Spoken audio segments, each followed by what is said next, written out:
Hi, and welcome. You're listening to the X22 Report. My name is Dave, and this is episode 963B, and today's date is May 5th, 2016, and the title of the episode is Major Event in 3 Months Confirmed. John Kerry warns U.S. will use a different track in August. Let's get into the economic collapse, political, and geopolitical news. Now, many people around the world, they are starting to realize that the corporate media, they're working for the government, for the elite, and they basically lie to the people. And what we're seeing right now is in Germany, there was a recent survey that was conducted, and the majority of people in Germany, they view the news media as a pillar of the government and the powerful elite. 1/3 of the respondents think that the German news media is truly independent, while the majority view the government and parties as having control over particular policies. And this is absolutely true, and it's not just true in Germany, it's true in many countries where the government has taken control of the corporate media. It is run by the corporations. They're hand in hand in this, and the elite dictate what the people are going to see, what the people are going to view, and most of it is fluff pieces. Most of it is, it's not even worth listening to, because they're really telling you absolutely nothing. And if something does come up where it's important, they spin it to benefit themselves. And we've seen this happen once, twice, maybe a couple dozen times, or many more than that.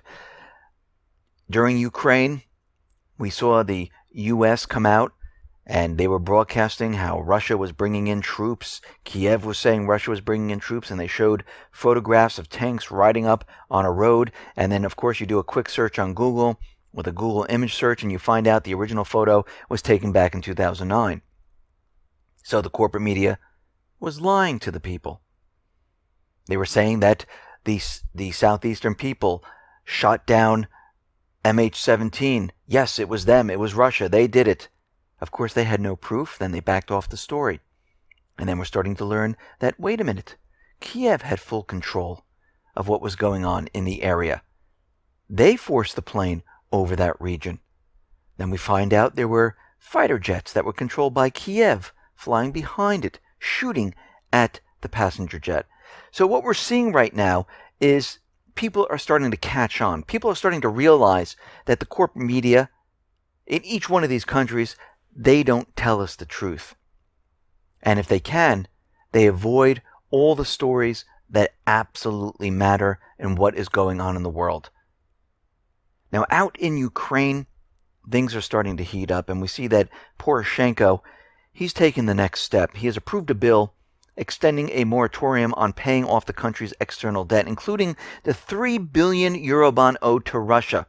Now, the law proposed by the country's parliament on April 12th was signed by the president on Wednesday, and it was supposed to expire July 1st, but now it is extended, so they have basically frozen all payments, and they're not going to make any. Now, Ukraine is blaming the southeastern people for shelling their areas, and we're seeing at this point in time that the southeastern people saying they were firing at them, so they returned fire. Now, of course, they're not going to let you know about that part. But what's very interesting about all of this is that there's a report that revealed that 91% of the Ukrainian army's weaponry and armored vehicles have been put back in service, and the troops have regrouped around the southeastern area. The report also indicates that Ukraine right now is getting ready for a summer offensive. They're seeing a lot of military equipment right back on the southeastern line, the contact line, and it looks like the US, the UK, and other countries had the time to train the Army, the National Guard, the police force. They had the time to rebuild their weaponry. A lot of the weaponry was brought in covertly, and it looks like they're getting prepared and ready, and it looks like the clock is ticking down right now. Now, we know the United States, because of the nuclear weapon that was allegedly exploded underground in North Korea, and then they allegedly launched ballistic missiles. There is no proof whatsoever. Satellite images, they won't release them. And we had an earthquake with no radiation. Japan even confirmed there was no radiation whatsoever from that earthquake area. And we know this was done, and it was used as propaganda to convince everyone that the U.S. needs to put a missile shield in South Korea, that they had to increase their military budget, that they had to go up to the demarcation line between North Korea and South Korea, set up the speakers once again, and try to provoke North Korea. And we see right now that China and Russia, they're holding their first joint exercise. And what they're going to be doing is they're going to hold an anti-missile drill to counter the THAAD missile interceptors in Asia. And it looks like Russia and China are working together. They realize what the United States is trying to do. And we're seeing a lot of this where every time NATO moves up to the border of Russia, Russia says, okay, if you're going to do that, we're going to have to move our chess piece up and put divisions around inside our country on the border. Now we see China is very nervous about what the United States and South Korea are doing, because we know a lot of these missile systems are pointing towards China and North Korea. They realize this.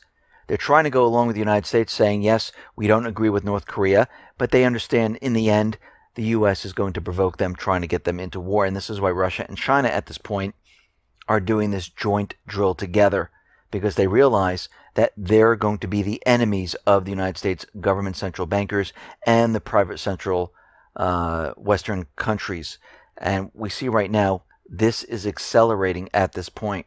Now, the EU is taking the refugee crisis to the next level here. The EU plans a $290,000 per person fine on countries refusing fair share of refugees. And we're seeing the case for the Brexit crystallizing right now.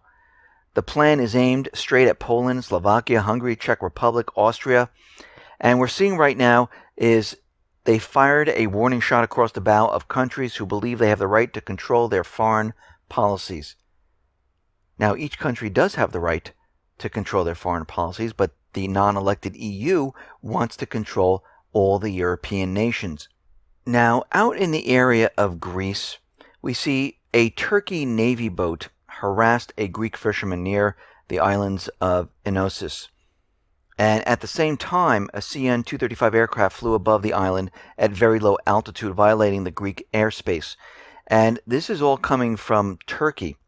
And the Greek Defense Ministry has answered by placing a small army unit near those islands. It's a small group of islands there.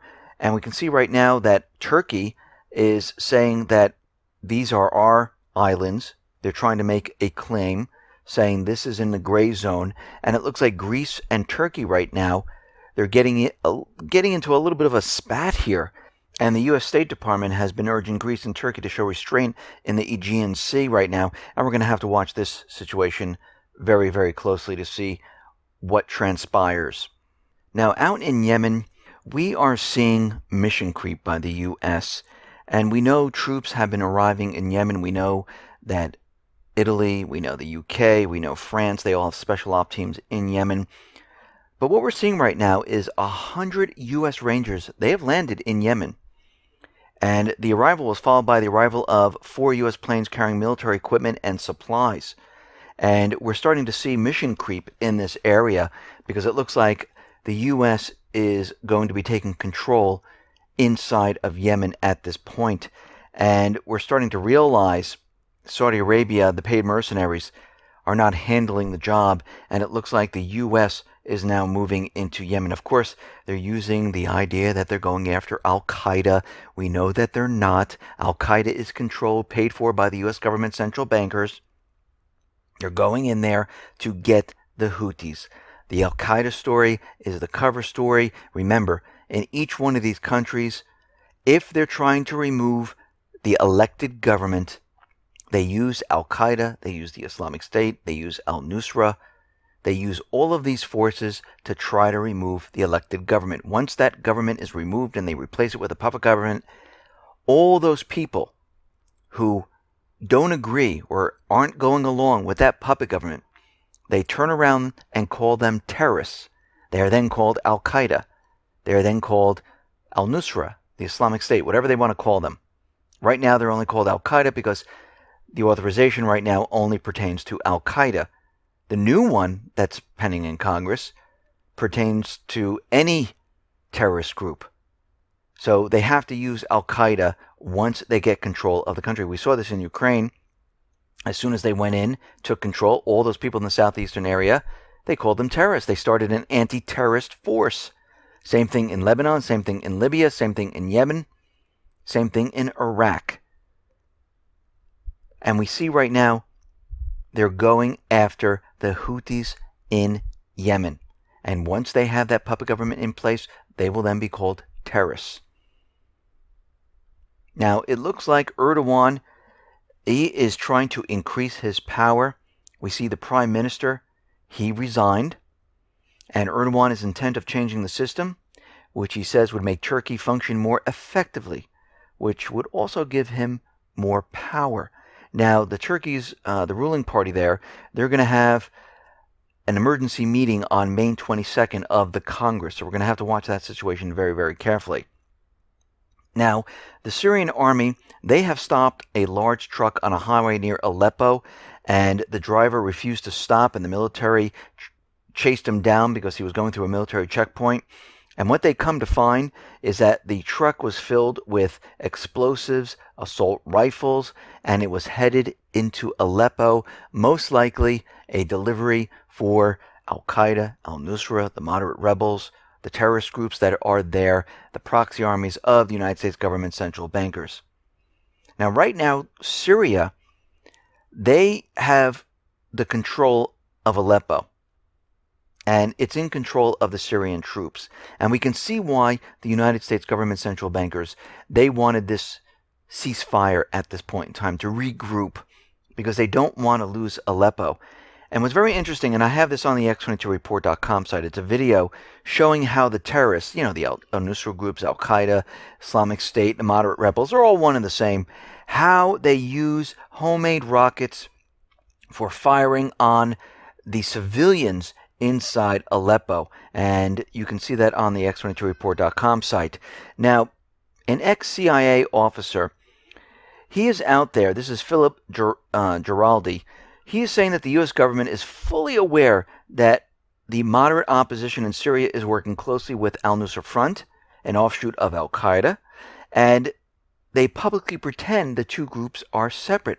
The so-called moderate rebels are in cohabitation with the Nusra Front. Now, we already knew this.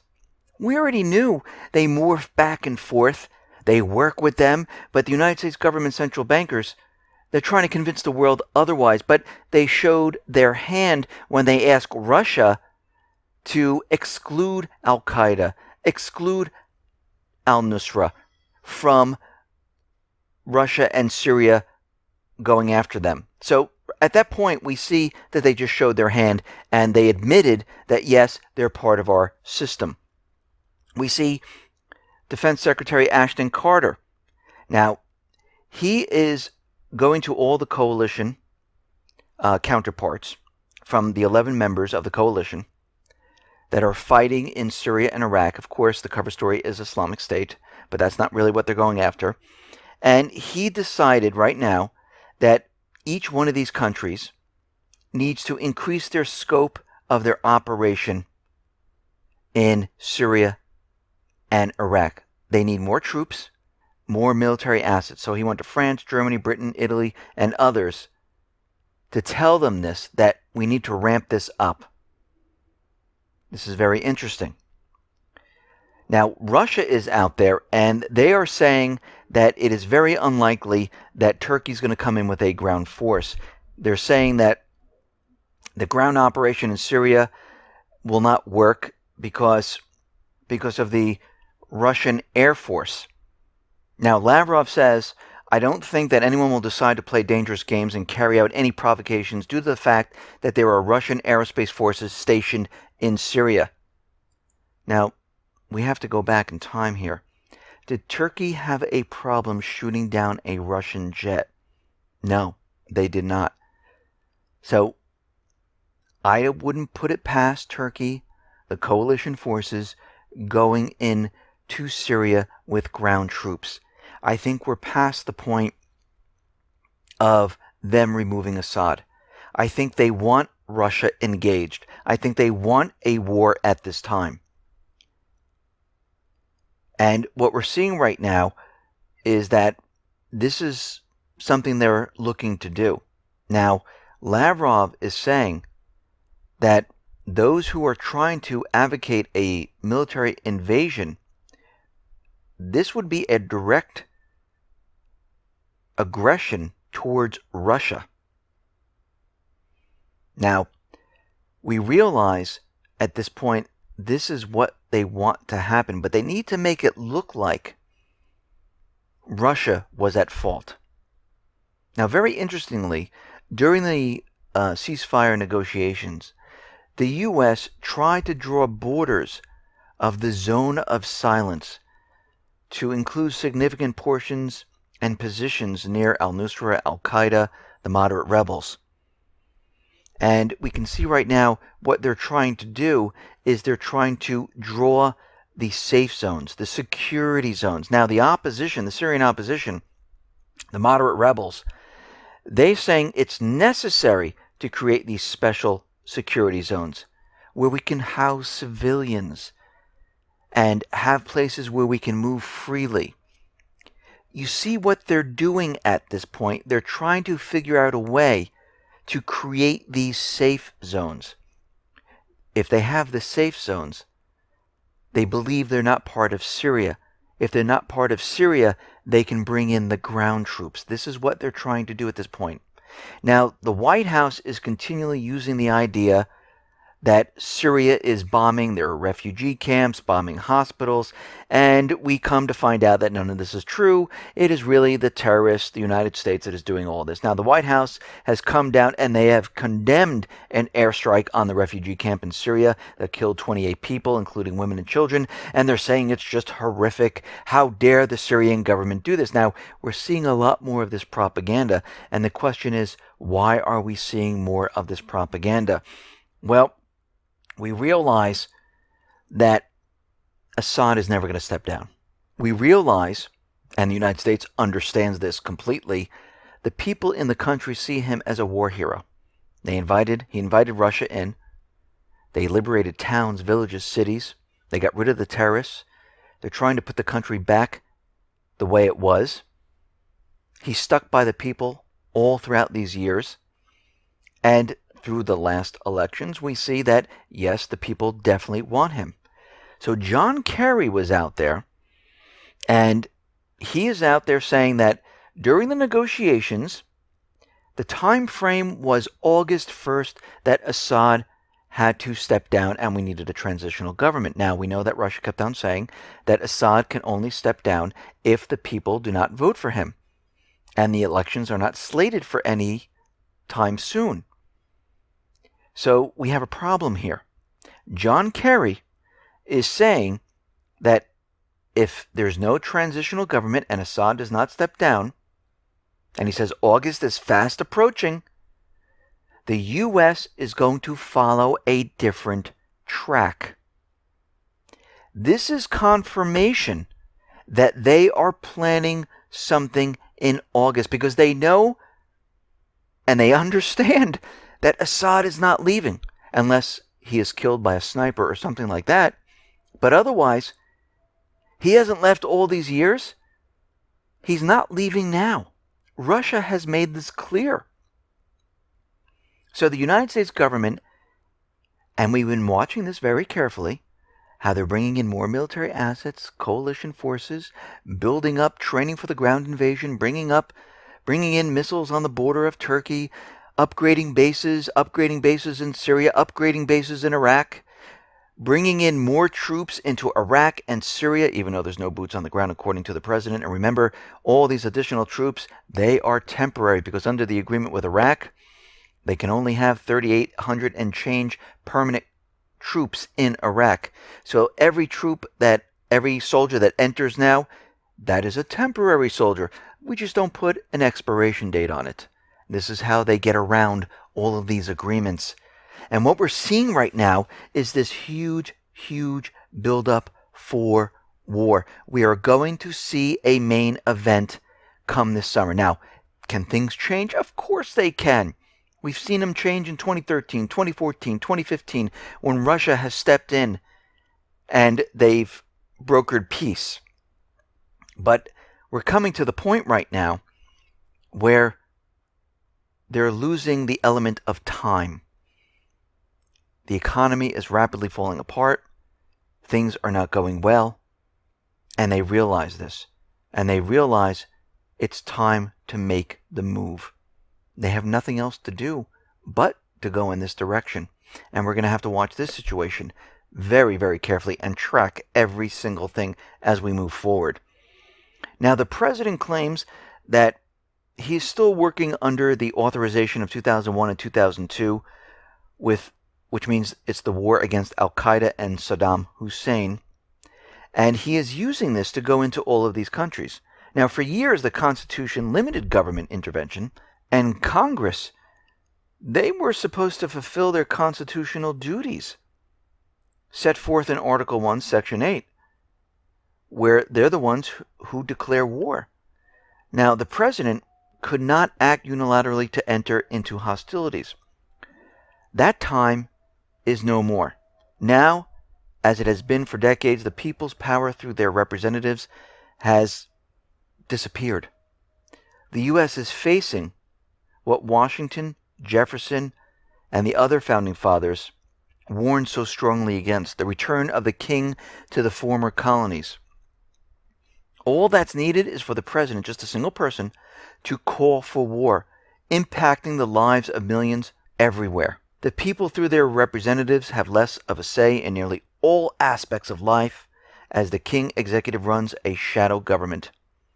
Nearly a decade and a half after 9/11, war resolutions from Congress, despite the unconstitutionality, President Obama still cites this as his authorization for continued operation in Iraq.